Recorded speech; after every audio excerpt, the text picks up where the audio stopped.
All right, so ready to jump into another deep dive.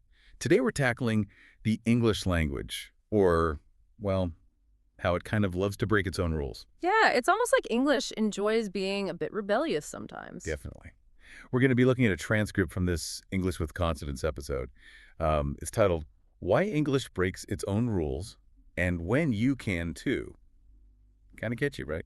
Oh, I like that. Straight to the point. So, the mission here is to, go beyond those basic grammar rules.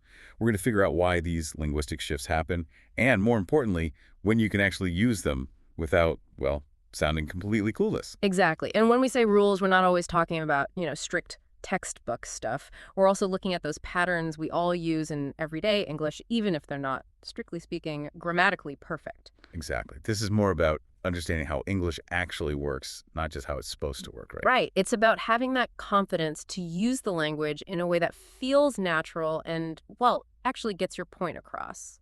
Okay, so the transcript highlights three grammar rules that English seems to, well, ignore quite a bit. And the first one is ain't. I mean, that word gets a bad rap, doesn't it? It does, but it's interesting because, as the source points out, it actually comes from am not. So it had like a legitimate start. It did. It filled a need. But then it kind of took this interesting turn. Over time, it got linked to less formal speech. People started calling it uneducated.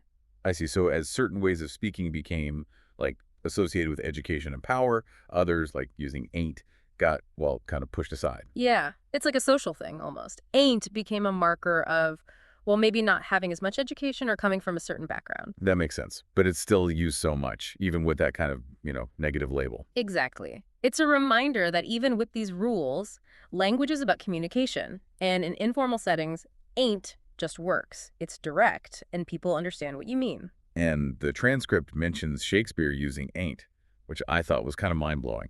Oh, totally. That just shows how much language can change over time. What was once totally normal can become, almost taboo. And then sometimes it circles back around. So ain't might have its comeback moment. Who knows? It's possible. All right, let's move on to another one English loves to bend. Singular they.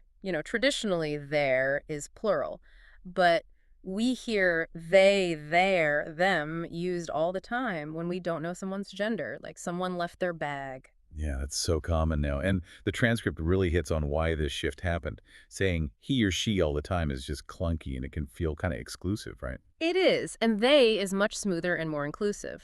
It acknowledges that gender isn't always a binary, and it respects those who don't identify as strictly male or female. So it's not just about grammar, it's about a broader shift in how we think about gender. Exactly. It's a reflection of our evolving understanding of identity. And speaking of evolving, the transcript tells this great story about a student at Grammar Rebel who used singular they in an essay, and the teacher actually tried to correct it. Oh, yeah, I remember that. The student totally schooled the teacher, right? They showed them how singular they has been used for ages, and it's perfectly valid. It is. That story perfectly captures how language evolves from, well, the ground up. People start using it in a way that makes sense, and eventually even the rules catch up. Love that. Okay, on to rule number 3. That English seems to just toss out the window. Hmm. That whole no ending a sentence with a preposition thing. Instead of saying, who are you talking to, you'd have to say the super formal, to whom are you talking? Right.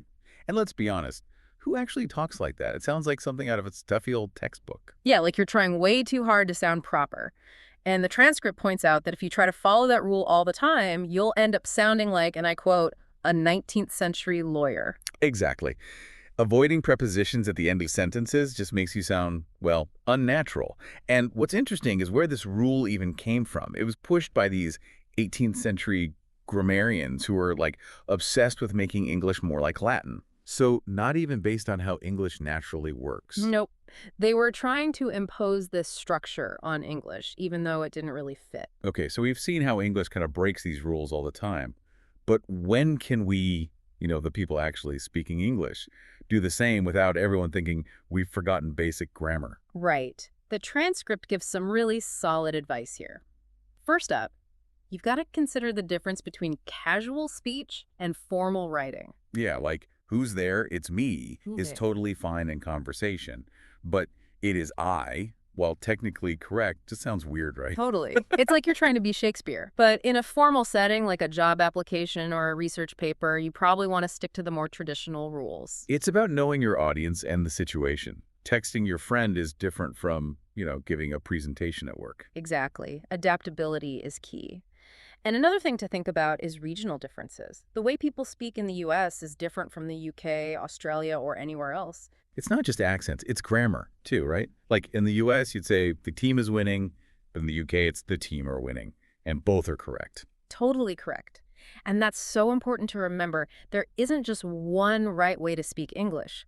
It depends on where you are and who you're talking to. And on top of all that, language itself keeps changing.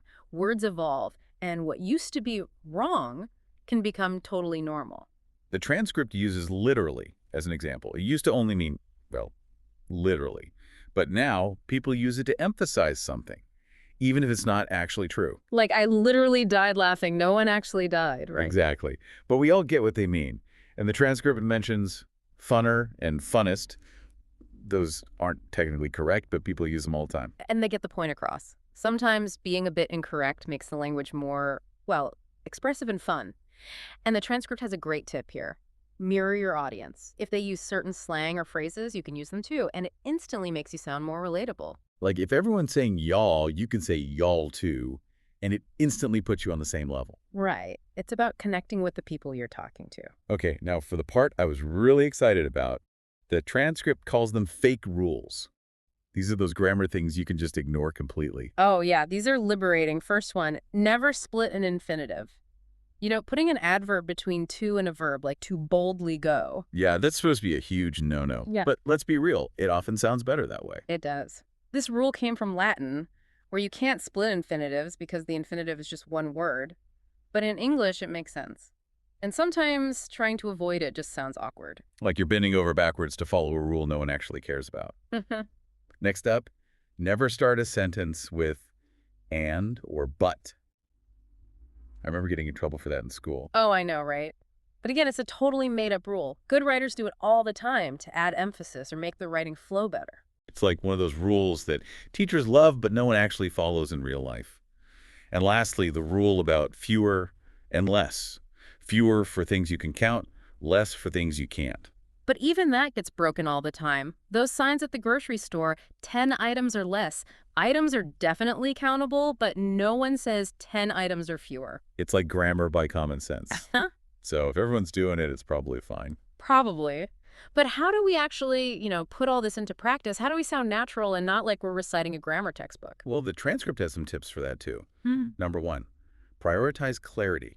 Sometimes being grammatically perfect makes things harder to understand, right? Yeah, like to whom did you give it? It's technically correct, but who did you give it to is just so much clearer. So don't be afraid to break a rule if it makes your meaning more obvious. Exactly.